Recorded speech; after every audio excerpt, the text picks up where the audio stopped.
सागर के तिलकगंज वार्ड स्थित प्राचीन वृंदावन बाग मंदिर मठ की लगभग 5.5 एकड़ भूमि को लेकर गंभीर विवाद सामने आया। आरोप है कि मंदिर मठ की जमीन राजस्व रिकॉर्ड से गायब कर दी गई। इस मामले में हाई कोर्ट के निर्देश के बावजूद राजस्व विभाग द्वारा अब तक सीमांकन नहीं किया गया, जिससे सागर के लोगों में भारी आक्रोश देखने को मिल रहा है। सागर से देवभूषण दुबे की रिपोर्ट। आप देख रहे हैं नेशन मिरर में हूँ, सागर से देवभूषण दुबे। आज मैं मौजूद हूँ सागर शहर के वृंदावन मंदिर में। यहाँ पर बहुत बरसों पुराना भव्य ठाकुर जी का विशाल मंदिर बना हुआ है और आज हमसे चर्चा करने के लिए यहाँ पर मौजूद हैं वृंदावन बाग के महामंडलेश्वर 1008 पंडित नरहरिदास जी महाराज।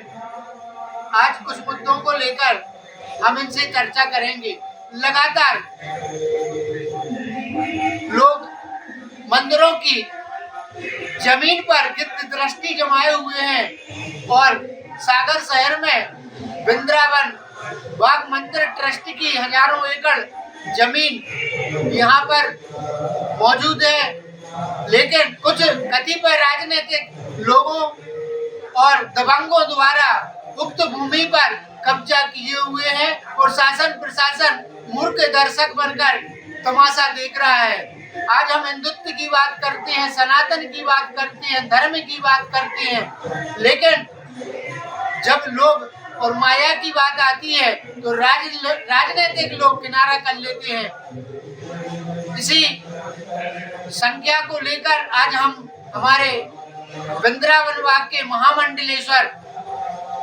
1008 पंडित नरहरिदास जी से हम चर्चा करेंगे। पंडित जी, हमारे चैनल में आपका बहुत बहुत स्वागत है।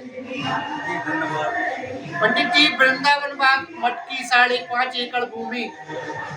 गायब हो गई है और हाई कोर्ट ने सीमांकन के आदेश भी राजस्व अधिकारियों को दे दिए है, लेकिन अभी तक सीमांकन नहीं हुआ। इसको लेकर आप क्या कहेंगे? जैसे कि ये चर्चाओं में आता है कि 5.5 एकड़ रहस्यमय तरीके से वृंदावन बाग की जो भूमि है वो गायब हो गई है। इस शब्दों में तो ठीक है, एक विषय है तिलकगंज में जो 5 एकड़ 46 डिसमिल जमीन श्री देव वृंदावन बाग, श्री देव जानकी रमण वृंदावन बाग मंदिर के नाम से रजिस्टर्ड है, इसका उच्चतम न्यायालय के माध्यम से मंदिर के पक्ष में सीमांकन के लिए माननीय कलेक्टर महोदय के लिए आदेशित हुआ है कि सीमांकन कर चिन्हित कर जमीन मंदिर को बताई जाए, इस पर कब्जा दिलाया जाए। इसे विधिवत तरीके से मंदिर ने 2014 को माननीय कलेक्टर महोदय को आवेदन देके मामला संज्ञान में लाया है और उनसे सविनय निवेदन किया गया है कि ये देव भूमि आपके मार्गदर्शन में सीमांकन हो, चिन्हित हो और मंदिर ट्रस्ट में अधीन हो और मंदिर के प्रबुद्ध कार्य के लिए इस भूमि कार्यरत हो। इसी कामना के साथ पुनः माननीय कलेक्टर महोदय से निवेदन किया गया है कि आप ट्रस्ट प्रबंधन के प्रबंधक होने के बाद संरक्षक होने के साथ साथ एक बहुत अच्छे मार्गदर्शन के रूप में ये संपत्ति आप अपने कार्यकाल में मंदिर को चिन्हित और सीमांकन करा के मंदिर के प्रबुद्ध कार्य के लिए सम्मिलित करें। पंडित जी, कुछ कतिपय राजनीतिक लोगों ने किला कोठी के सामने किशोर न्यायालय के बाजू में जो अपने मंदिर ट्रस्ट की भूमि पड़ी है कब्जा कर लिया है, इसको लेकर आप क्या कहेंगे? विषय कब्जा का है तो अभी ये अब नहीं कह सकते हैं कि उन्होंने कब्जा किया हुआ है। किला कोठी और किशोर न्यायालय के बाद में जो खसरा नंबर 220 है, जो खसरा नंबर 230 है, विधिवत तरीके से मंदिर अपने प्रयासों के माध्यम से उसको सीमांकन के लिए आवेदन दिया है और खसरा नंबर 230/1 और खसरा नंबर 230/6 का विधिवत तरीके से सीमांकन हो गया है। चिन्हित होकर जगह उसमें कार्य प्रारंभ करने की योजना है। मंदिर से संबंधित धार्मिक कार्य योजना को प्रारूप दिया जाएगा और खसरा नंबर 220 का जो बड़ी चर्चाओं में है, शहर में जनमानस में एक जिज्ञासा बनी हुई है कि खसरा नंबर 220/1 और 5 जो ठाकुर जी की संपत्ति रजिस्टर्ड है, जो 1 एकड़ 28 डिसमिल जगह भूमि जो है, उसके चर्चा का विषय बना हुआ है कि कतिपय राजनेता, अभी तक ये विषय नहीं आया है हमारे और उनके बीच में कि वो कब्जा किए हुए हैं। हम राजस्व विभाग के सामने ये जमीन के सीमांकन के लिए आवेदक हैं और ये जमीन में जो भी संशोधन होगा, सीमांकन होकर बटांक होके उसको मंदिर अपने पोजीशन में लेके और मंदिर एक आध्यात्मिक सेंटर,